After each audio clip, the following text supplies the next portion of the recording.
A 10-year-old girl with frostbite on her fingers pushed through an animal shelter door at midnight. She had no coat, no home, no one looking for her. She was freezing to death. The staff almost sent her away. Protocol said call the police. Call social services. Not a problem. But then something shifted, because in the back kennel, there was a dog nobody wanted either. A dog scheduled to die tomorrow morning at 8 a.m. When this girl entered his kennel, what happened next made everyone cry. And it changed everything. If you're watching this, like and subscribe right now, because in the next few minutes, you're about to witness something that will restore your faith in humanity. This story will change how you see broken people and broken animals forever.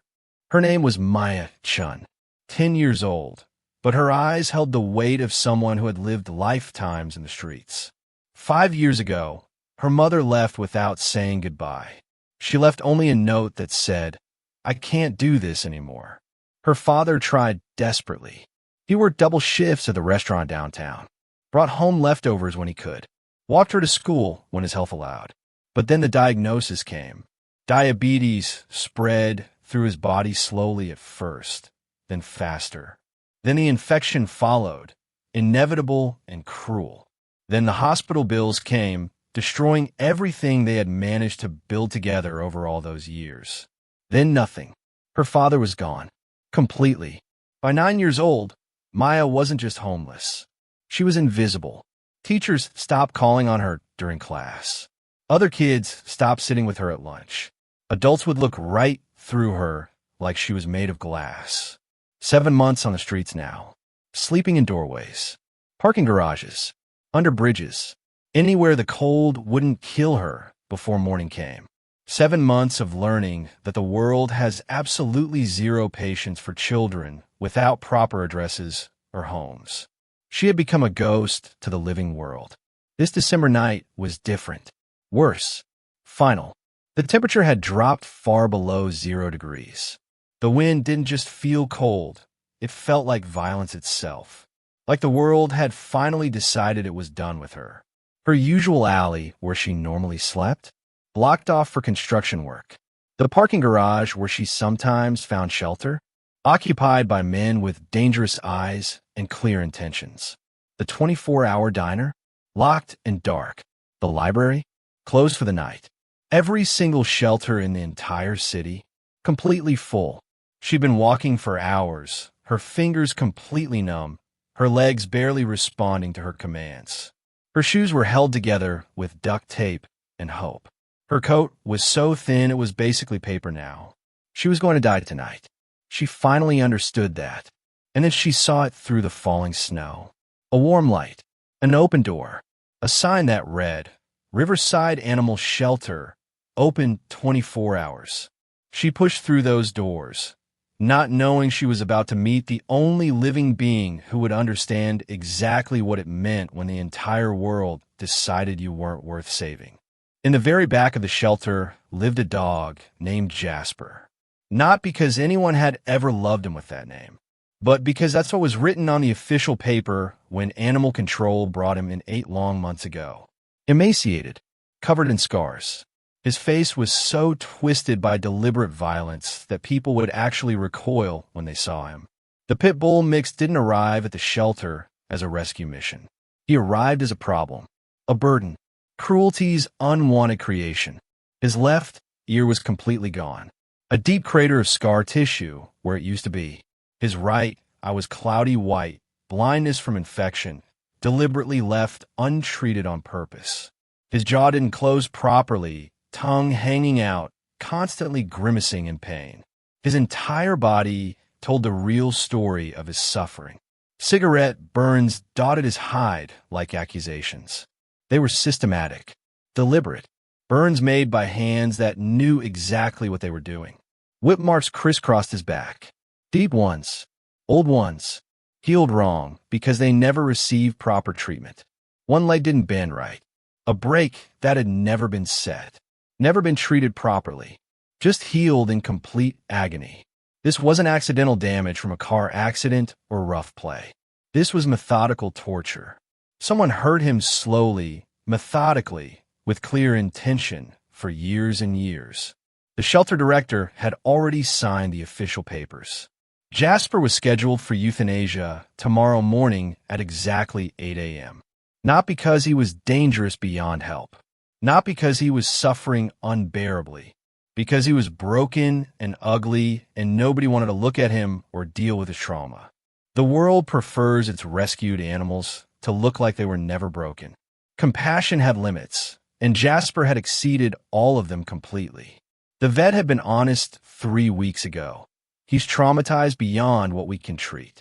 Flinches at sudden movements. Bit 3 volunteers, but from fear, not aggression. Won't bond. Won't play. Most humane is to let him go. Translation: kill him.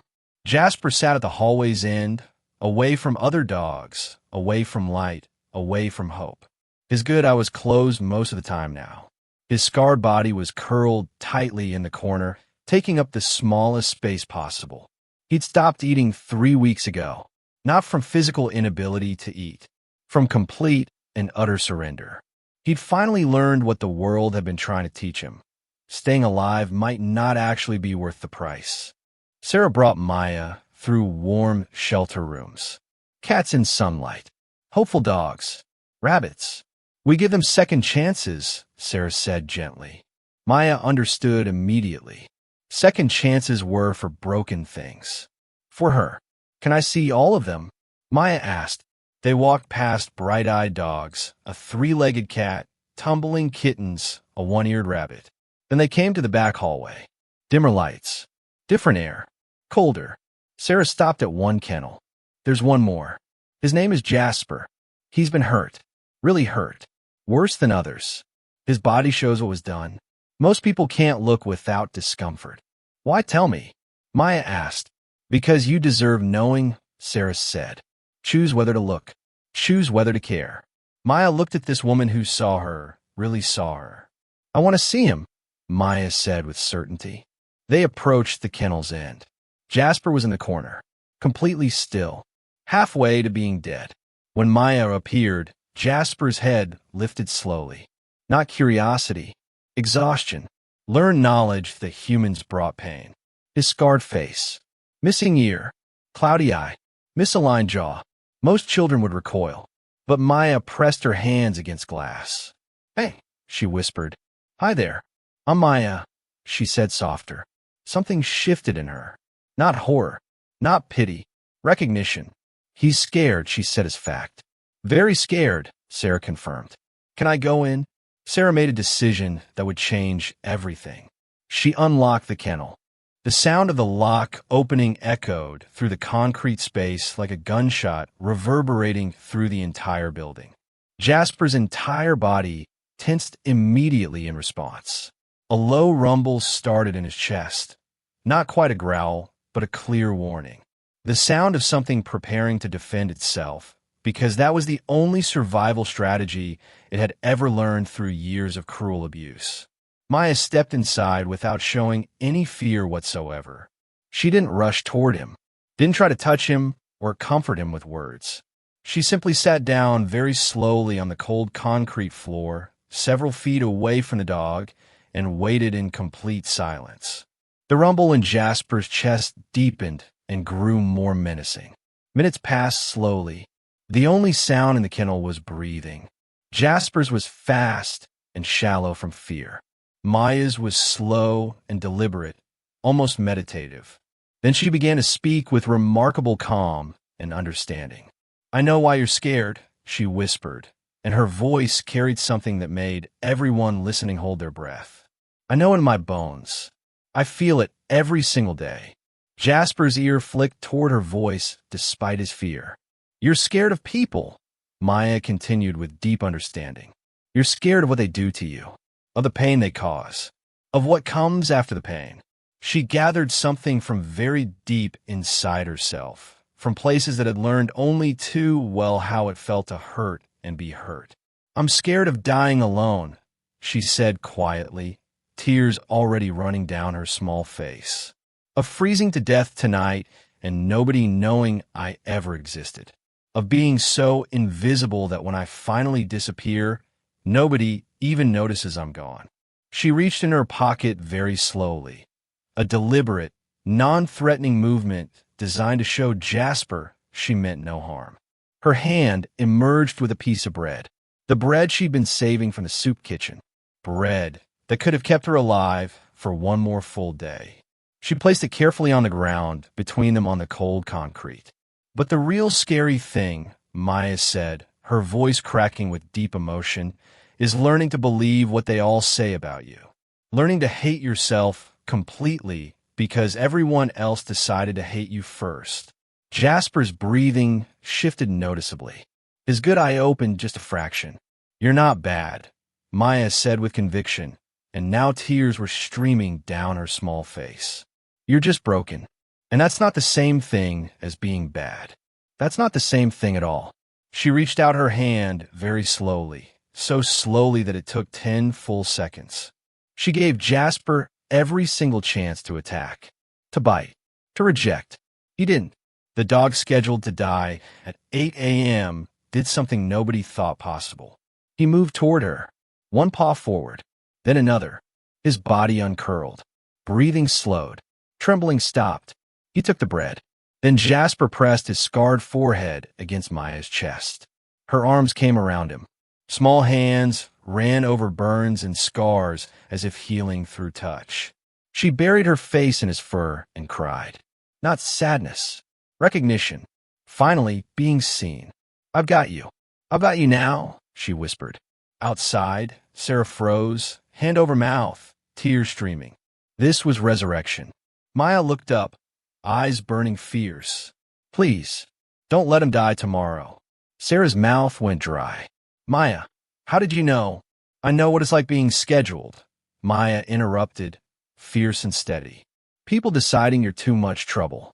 Being counted down like death sentences. I know. She held Jasper tighter. Nobody should know that. Not anybody. Not ever. Sarah made a decision with real consequences. Career risks. Protocol violations. The director would be very angry. But something transcended all that completely. Stay with him. I'll be right back, Sarah said. She walked to the main office. Mark was leaving. Coat on. Bag slung. Euthanasia papers in briefcase. Mark, we need to talk about Jasper, Sarah said, voice carrying weight. Sarah, papers are signed. 3 dogs coming tomorrow. He's adopted, Sarah interrupted. What? A girl came escaping cold. Connected with Jasper in ways I've never seen. They need each other. Sarah, that's a homeless child. We can't. You're right, Sarah said. Don't. Call social services. Get resources. But don't tell that girl we killed the only thing making her feel less alone. Mark opened his mouth. Closed it. Opened again. The paperwork. Can be unsigned, Sarah said quietly. Long silence. Mark had done this work 15 years. Made peace with euthanasia. But this, letting one broken child save one broken dog. I'll do this properly, he said. Can't send child home without solving larger problem. But yes, I'll unsign. Call social services. We'll figure this out. He pulled papers from briefcase and tore them in half. Tearing paper was sound of life being saved. At this moment, comment below. Would you have saved him? Would you have risked your job for a homeless child and a scar dog? Your voice matters. Every comment helps us reach more people who need stories like this. 4 hours became legend in the nonprofit world. Sarah brought Maya warm blankets, hot chocolate with marshmallows floating on top, dry clothes from a shelter's donation bin, a clean sweater that didn't quite fit but was warm, socks without any holes. Human warmth and attention that invisible children experience like sunlight after months spent in complete darkness underground. Jasper never left Maya's side for a single moment. He stayed pressed against her on mats they set up in the warmth of the main room. His good, I was open and alert for the first time in many months. His scarred body, which had been rigid with trauma, had finally found a place to rest and heal. Detective Kim arrived, specialized in vulnerable youth cases. She could have come with authority and efficiency, separated them into different systems that might never reconnect them. Instead, she watched and understood immediately what she was witnessing.